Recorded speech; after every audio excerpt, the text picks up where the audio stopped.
Hello, ये next chapter Rajya Sabha का अगला चैप्टर है। इसके क्वेश्चन देखते हैं। भारतीय संसद के अपर हाउस को किस नाम से जाना जाता है? राज्यसभा के नाम से। तो हमने देखा पहले कि संसद के कितने सदन हैं? दो सदन, लोकसभा और राज्यसभा। लोकसभा हमने पढ़ ली है। राज्यसभा के बारे में देखेंगे तो इसे अपर हाउस कहते हैं। ठीक है। राज्यसभा को स्थायी सदन कहते हैं क्योंकि इसे विघटित नहीं किया जा सकता। मतलब ये कभी विघटित नहीं होता, इसमें सदस्य बने रहते हैं। राज्यसभा में सीटों की अधिकतम संख्या कितनी हो सकती है? 250। वर्तमान समय में राज्यसभा में सदस्यों की प्रभावी संख्या कितनी है? 245। राज्यसभा के लिए राष्ट्रपति द्वारा कितने सदस्य नामित किए जाते हैं? 12। राज्यसभा में प्रतिनिधित्व होता है राज्यों का और संघ शासित क्षेत्रों का, यानी कि दोनों का। तो आंसर क्या हो जाएगा? सी। जिन संघ शासित क्षेत्रों में विधानसभाएं नहीं होती उनके प्रतिनिधि किस प्रकार चुने जाते हैं? विशेष निर्वाचक मंडल द्वारा। राज्यसभा में सदस्यों का निर्वाचन होता है आनुपातिक प्रतिनिधित्व के अनुसार एकल संक्रमणीय मत पद्धति के द्वारा। राज्यसभा के लिए प्रत्येक राज्य के प्रतिनिधियों का निर्वाचन कौन करता है? विधानसभा के निर्वाचित सदस्य। राज्यसभा में राज्यों का प्रतिनिधित्व किस बात पर निर्भर करता है? राज्य की जनसंख्या पर। राज्यसभा में किस राज्य के प्रतिनिधियों की संख्या सर्वाधिक है? उत्तर प्रदेश में। उत्तर प्रदेश में राज्यसभा के लिए कितने सदस्य चुने जाते हैं? 31। निम्नलिखित राज्यों के युग्मों में से किसको राज्यसभा में समान प्रतिनिधित्व मिला है? आंध्र प्रदेश, मध्य प्रदेश, इन दोनों में बराबर है। बिहार और पश्चिम बंगाल में बराबर है। उड़ीसा और राजस्थान में बराबर है। तो उपयुक्त सभी तीनों सही है। Question number 14। निम्न में से किस संघ शासित क्षेत्र का राज्यसभा में प्रतिनिधित्व है? दिल्ली और पांडिचेरी का। निम्नलिखित राज्य युग्मों में से किसे राज्यसभा में समान प्रतिनिधित्व प्राप्त है? मध्य प्रदेश और गुजरात को। बिहार में लोकसभा की 40 सीटें हैं। राज्यसभा की कितनी सीटें बिहार में हैं? 16 सीटें। राज्यसभा में सर्वाधिक प्रतिनिधित्व के आधार पर राज्यों का सही अवरोही क्रम क्या है? घटता हुआ उत्तर प्रदेश, महाराष्ट्र और तमिलनाडु। राज्यसभा के चुनाव हेतु एक अभ्यर्थी की आयु निम्नलिखित में से कम होनी चाहिए कितनी? 30 वर्ष। राज्यसभा के सदस्यों के लिए न्यूनतम आयु कितनी है? 30 वर्ष। राज्यसभा के सदस्यों का कार्यकाल कितने वर्ष का होता है? 6 वर्ष का। जैसे लोकसभा में 5 वर्ष का होता है, यहाँ पे 6 वर्ष का होता है। और हर 2 वर्ष के बाद 1/3 सदस्य चुने जाते हैं। राज्यसभा के सदस्य चुने जाते हैं 6 वर्ष के लिए। राज्यसभा में 1/3 सदस्य कितने वर्ष के पश्चात सेवानिवृत्त होते हैं और नए 1/3 सदस्य उनका स्थान ले लेते हैं हर 2 वर्ष के पश्चात। क्या राष्ट्रपति लोकसभा की भांति राज्यसभा को भंग कर सकता है? नहीं, क्योंकि राज्यसभा एक स्थायी सदन है और उसे कभी भी भंग नहीं किया जा सकता। क्या राज्यसभा के सभी सदस्यों का निर्वाचन एक साथ होता है? नहीं। लोकसभा की भांति राज्यसभा कभी भंग नहीं होती क्योंकि प्रत्येक 2 वर्ष के बाद उसके 1/3 सदस्यों की सदस्यता समाप्त हो जाती है। Question number 26। निम्नलिखित में से कौन सा कथन सही नहीं है? राज्यसभा के 2/3 सदस्य प्रत्येक दूसरे वर्ष की समाप्ति पर पदमुक्त हो जाते हैं। राज्यसभा की अधिकतम सदस्य संख्या 250 है। राज्यसभा निरंतरता का प्रतीक है। राज्य में प्रत्येक राज्य और संघ राज्य क्षेत्रों में सीटों का आवंटन संविधान की 4थी अनुसूची द्वारा नियत किया जाता है। और राज्यसभा के 2/3 लिखा हुआ है, जबकि कितना होना चाहिए? 1/3। ठीक है। निम्नलिखित में से कौन सा कथन सही है? राज्यसभा के सभी सदस्य का निर्वाचन राज्यों की विधानसभाएं करती हैं। ठीक है। तो कौन करती हैं? विधानसभाएं। राज्यसभा के सभी सदस्यों का तो विधानसभाएं केवल विधानसभाएं नहीं करती, विधान परिषद भी करती हैं। मतलब उपराष्ट्रपति राज्यसभा का पदेन सभापति होता है। ठीक है। लोकसभा और राज्यसभा में एक बात में अंतर है कि लोकसभा का निर्वाचन कोई भी प्रत्याशी भारत के किसी भी राज्य से लड़ सकता है, परंतु राज्यसभा का प्रत्याशी सामान्यतः वहीं का होना चाहिए जहां से वह प्रत्याशी बन रहा है। ठीक है। लोकसभा और राज्यसभा में गण पूर्ति कोरम संख्या कितनी है? 1/10। देखिए, ये भी सही नहीं है क्योंकि राज्यसभा का प्रत्याशी जरूरी नहीं है कि वहीं से हो जहां से वह नामित है या जहां उसका, बस ये है कि उसका निर्वाचन नियमावली में वहाँ नाम होना चाहिए, जरूरी नहीं कि वहाँ का मूल निवासी हो। तो इसमें लिखा है कि सामान्यतः वहीं का होना चाहिए, तो वहीं का होने का मतलब क्या है, इसका सीधा सा मतलब है कि वहाँ की निर्वाचन नियमावली में उसका नाम होना चाहिए। लोकसभा राज्यसभा में गणापूर्ति 1/10। राज्यसभा में गणापूर्ति कितनी होगी, तो फिर 25। राज्यसभा को भंग करने का अधिकार किसे है, किसी को भी नहीं है। राज्यसभा का सभापति कौन होता है, उपराष्ट्रपति। किस सदन में अध्यक्ष उस सदन का सदस्य नहीं होता, राज्यसभा का, क्योंकि उपराष्ट्रपति होता है। राज्यसभा के सभापति का चुनाव कौन कराता है, लोकसभा राज्यसभा के सभी सदस्य। राज्यसभा का सभापति लोकसभा और राज्यसभा के सदस्यों द्वारा संयुक्त रूप से चुना जाता है। निम्नलिखित में से किसकी अध्यक्षता असदस्य द्वारा की जाती है, राज्यसभा की। राज्यसभा के सभापति की अनुपस्थिति में राज्यसभा का कार्य संचालन कौन करता है, उपसभापति। राज्यसभा के उपसभापति का निर्वाचन कौन करता है, राज्यसभा के सदस्य। क्या राज्यसभा का सभापति संसद के दोनों सदनों के संयुक्त अधिवेशन की अध्यक्षता कर सकता है, नहीं। तो इसकी दोनों सदनों के संयुक्त अधिवेशन की अध्यक्षता कौन कर सकता है, लोकसभा के अध्यक्ष यानी कि स्पीकर कर सकते हैं, जिन्हें स्पीकर कहा जाता है। आगे देखिए,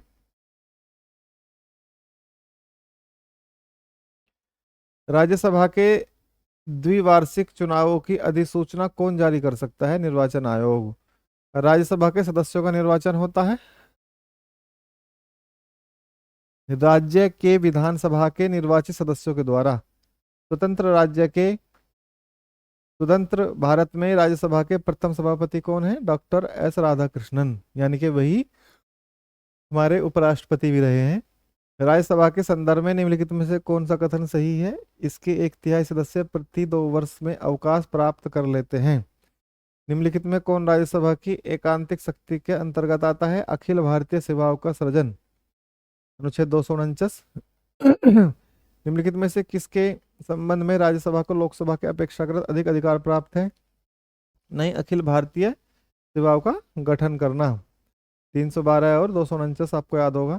राज्यसभा को कौन ऐसे अन्य अधिकार प्राप्त है जो लोकसभा को प्राप्त नहीं है, राज्य सूची के किसी विषय को राष्ट्रीय महत्व घोषित कर सकती है, बिल्कुल। अखिल भारतीय सेवा स्थापित करने का अधिकार संघ सरकार को देना, बिल्कुल, दोनों ही सही है। नहीं, अखिल भारतीय सेवा स्थापित करने की दृष्टि से विशेष महत्व क्या है, राज्यसभा के प्रस्ताव का।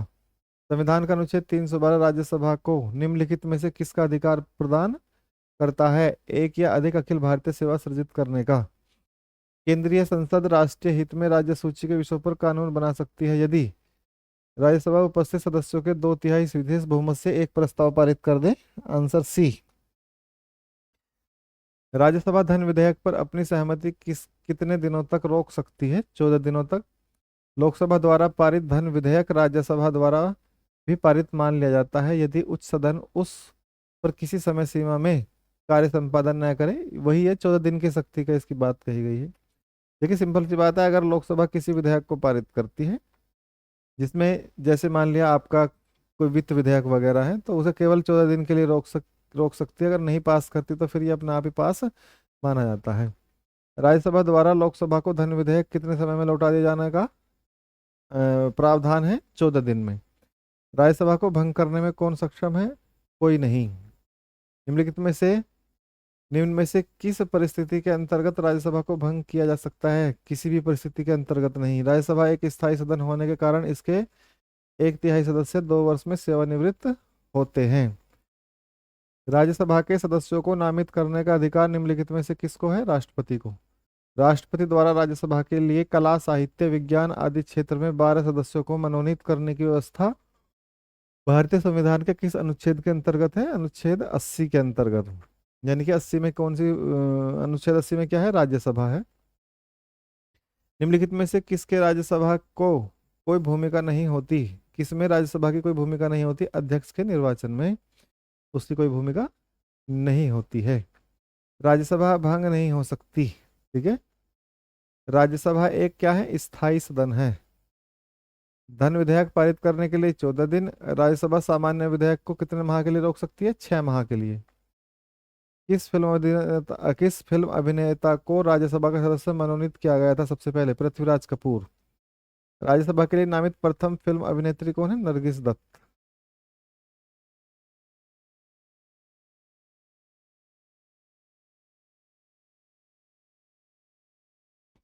निम्नलिखित में से कौन सा हिंदी साहित्यकार राज्यसभा का सदस्य था?